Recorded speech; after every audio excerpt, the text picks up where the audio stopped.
And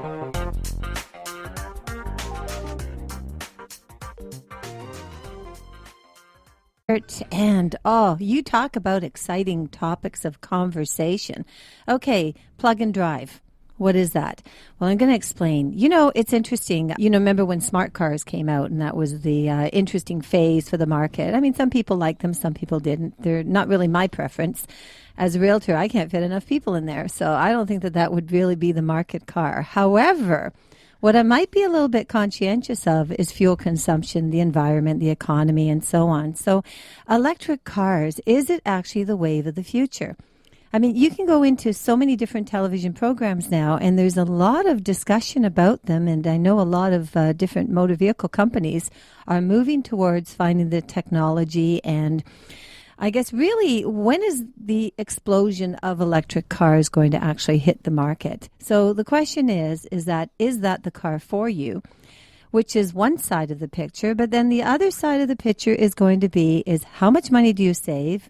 Are there any incentives and rebates? What are the environmental benefits? I mean, these are a lot of questions. So if you want to purchase an electric vehicle, and especially I guess if you live in a condominium, okay, the question is going to be, how would you then be able to charge your vehicle? Because you do have a battery, so you have to charge it. Now, as far as the manufacturers of electric cars, I mean, we've got Nissan, Leaf, Mitsubishi, the Smart 2 electric drive, Ford Focus. But you know what? I'm not the expert on this, so I am going to invite Josh Twintarny, and he is actually the Director of Operations for Plug and Drive. So welcome to the show, Josh. Hi, Linda. Thanks for having me. Well, it's great having you. When I got your email, I have to tell you, I looked at it and I thought, okay, that's a cool subject. Yeah, definitely. Electric vehicles are here. They're on the road, and they're very exciting. They're a lot of fun to drive, and I'm very excited to be here today to talk about charging in condominiums.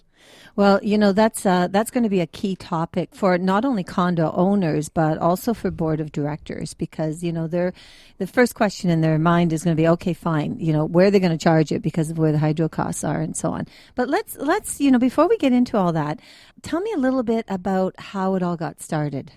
Well, electric vehicles have been around for more than 100 years, so they're definitely, their time has come. Thomas Edison used to drive an electric vehicle, but I don't think that's what you want to talk about. I didn't even know that Thomas Edison drove an electric vehicle. He did? He did. He actually had Really? an electric car back in the day. Henry Ford's wife drove an electric vehicle. Really? Now Yes, we're going right back Some of the here. first cars were electric. Yes. And then Now I got to ask you, what about the Mercedes? Did they get into that? I'm not exactly sure I'm about a Mercedes fan. I'm sorry. But the Smart 2 electric is made by Mercedes. Well, of course, yes. And Mercedes-Benz has a full-size luxury vehicle coming out later this year that is electric as well. Really? Oh, that's interesting. Yeah. So I guess there's 3 stages. The first stage is 100 years ago when the first vehicles were electric. Mm-hmm. And people touted them for the same reasons that they do today. They're easy to charge, very few emissions, and very cheap to operate. You move forward, and then you kind of saw the rebirth of electric vehicles in the early 90s when General Motors came out with the EV1, and that was memorialized in that movie, Who Killed the Electric Car? Oh, right, yes. Where that's right. GM made all of these, Yes. and then they kind of took them away and destroyed them, which is really unfortunate. But then I never understand that. That doesn't make any sense to me. I mean, you know what? That's kind of like when you get into the movie actors and the famous personalities who burn their clothes. What is wrong with that? I mean, they should donate it. But okay, we're not talking about that. Yeah, I won't discuss that one too much further. It's pretty political. But the exciting news is that in 2011, the first generation of new electric vehicles came to market with the Nissan Leaf, the Mitsubishi i-MiEV, and the Chevy Volt all coming on sale. And from that point on, sales have been pretty brisk. There's more than 5,000 electric cars in Canada, mainly in British Columbia, Ontario, and Quebec, because those are the 3 provinces that have incentives. But by the end of this year, we will have more than 14 different models of electric car available for sale on the road, and hopefully charging in some condos. So your product, okay, Plug and Drive, where did the origination of the idea behind it come from? I know you mentioned Ryerson to me earlier. Yeah, so the organization who I work with is called Plug and Drive. We're a nonprofit based in Ontario that specializes in educating consumers about electric vehicles. We're not associated with any of the car or charger companies. We pride ourselves on being agnostic and being able to provide that third-party perspective on some of the emissions and the cost savings and the charging solutions to help consumers figure out if this is a viable option in their lives. And we believe that for most people it is. So is there actually a research side to the entire package? Because I know right now, for instance, the Condo Owners Association's involved in the Condo Act review. And several months ago, Randy Lippert of the University of Windsor contacted me as a criminology professor, and they're actually doing a huge study. So, with respect to condominiums and so on, like all across North America, New York, Toronto, and so on.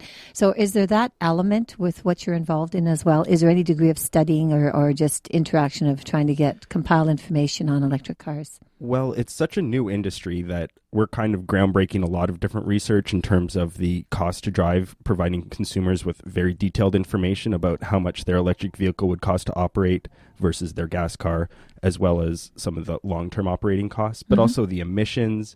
And just in general, there's just dealing with the issue of charging in a condominium. That is a new issue that we have just started to embark upon. So, it's interesting. I understand that you're developing a guide for condominiums, like with respect to providing information, I guess, so board members can take a look and see what benefits there are around it and how the whole process would work. Yeah, that's right. We're working to help people in general get charging stations installed in their homes, whether that is a single family home or a condominium or a place of business. We're working with the utility sector. Right now we're working with 14 different utilities across the province to help make this easier. So people can go on our website, www.chargemycar.ca, and they can find out about the charging stations and they can buy it online. We're also working to create a more substantive package of information for condo owners, board members, developers, and anyone involved in that kind of world to help them understand some of the challenges and potential solutions available to condos, because each building is unique in its ability to accept chargers into their building. Well, that's interesting because, so if you develop the package, I guess they would contact you for the package then? Is there a direct contact or just basically go on the website and then has contact us? Yeah, if you go to our website, plugandrive.ca/condo, we're developing kind of an ensuite of information for people there. So the package will be available for download, and we'll be updating that with new information, as well as if we're open to meeting with potential EV owners in condos or talking to condo boards. So we'll have some more information there about the discussion, because it's not to jump into the discussion too much, Linda, but really if you want to get an electric vehicle charger station installed in your condominium, you have to be ready to have that discussion with your fellow residents in the building. 100%. Or have a discussion. Everyone has to come on board. It's not unlike replacing a large piece of infrastructure in the building or adding a new amenity. It needs to have a rational discussion about the benefits that this will offer to the residents and to the long-term value of the building.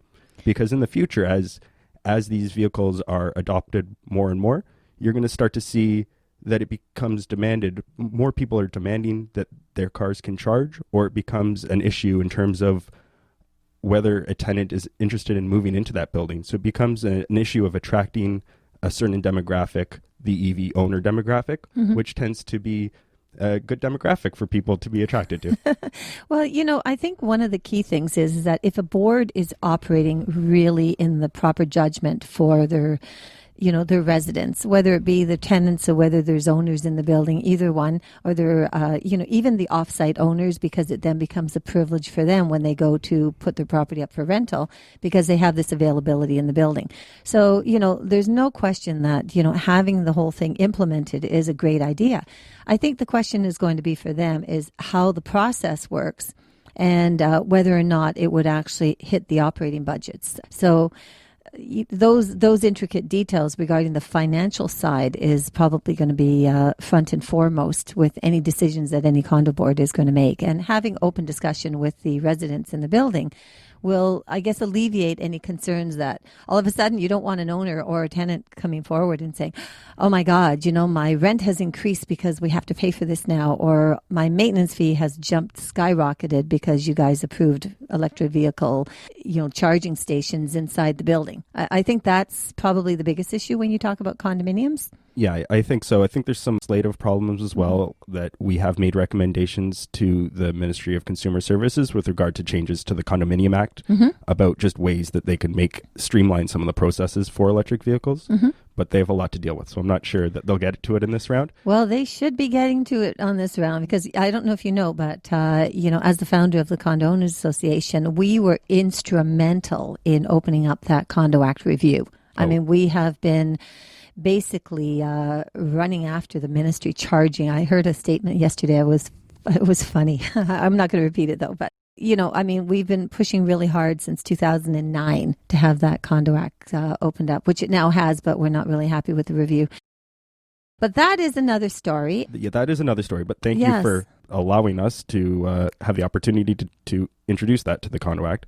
I think back to the subject, I think one of the topics that a lot of owners or property managers that are concerned about is the use of electricity when charging an electric vehicle. And in general, it's less than $1 a day worth of electricity that is used. There are solutions that can alleviate some of the concerns about other residents paying for that electricity. So, Linda, when you get your electric car and you're charging in your condo, we can set you up with a little swipe card or a phone-based system that just unlocks that charger and can bill you for its use during that period. Really? So if you were charging for 6 hours, the condo could recuperate some of that lost revenue from the electricity cost, and then you could just be billed to your credit card directly. Right. So the only real cost is a one-time installation cost. And so what we're interested in doing is working with condos to find ways to minimize those costs. If you install a charging station in a poor location, it's going to be quite expensive if it's far away from the electrical panel or requires too much installation. Okay, so if you as a rundown, because we're going to go through that again, but we do have to take a break. So it's Linda Pinizzotto of the Condo Expert. You are listening to Josh Twintarny, and he is the Director of Operations for Plug and Drive. Interesting subject about electric cars. Please stay tuned, and we'll be right back. Oh, my computer crashed. Oh no, I've got a virus. No way, no internet connection. Do you need help? Call IT Mayday. 647-977-7113. itmayday.com. And thank you so much for joining me. You know, today has been just a fascinating time of learning so much of what's going on out there. And that's what the Condo Expert is all about. I'll hit so many different issues. You'll notice them on iTunes and on podcast. Reporting here from the Hayes FN, you have been listening to Linda Pinizzotto of the Condo Expert. Now, also remember, register yourself. If you're a condo owner or condo buyer, register at www.coaontario.com. And also, if you've got questions, whether they're real estate related or condominium or property values, this and that, I wouldn't have the information I have had I not had the experience that I've received, and I certainly wouldn't have been able to start the Condo Owners Association without having this kind of a background. So contact me at Linda Pinizzotto, Pinizzotto at coaontario.com or linda@lindapinizzotto.com. Until the next time, have a fantastic day, and thank you so much for tuning in.